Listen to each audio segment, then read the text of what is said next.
Hello viewers, সবাই কেমন আছেন? চলে আসলাম একটা নতুন ব্লগ নিয়ে। এত গরম পড়তেছে সেটা তো বলার বাহিরে। তো এত গরমের ভিতরে আমি আসলে আজকে বাড়ি আসতে চাইনি, কিন্তু আমার একটা ফোনের কারণে বাড়িতে আসা। হঠাৎ করে দুপুরে ফোন দিয়ে বলতেছে যে আপনার আসাই লাগবে। কেন আসবেন?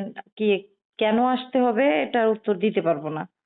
তো কথাটা শোনা মাত্র যে যে ফোনটা দিয়েছে আর যে বলেছে তার কথা ফেলতে পারিনি, তাই বাড়ির উদ্দেশ্যে রওনা দেয়া।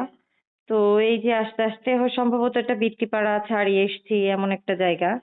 তো সবাই কম বেশ আমার ভিউয়ার্স যারা সবাই জানেন যে আমি কুষ্টিয়াতে থাকি, আর আমার গ্রামের বাড়ি ঝিনাইদহ কালীগঞ্জ। তো ওখান থেকে আসতে যে সময়টুকু লাগে, আহ তা তো প্রায় 2 ঘন্টা ধরেন আমার বাড়ি পর্যন্ত পৌঁছাতে। এজন্য ভাবলাম একটু গাড়ির ভিতরে বসে ভিডিও করি। আর এই যে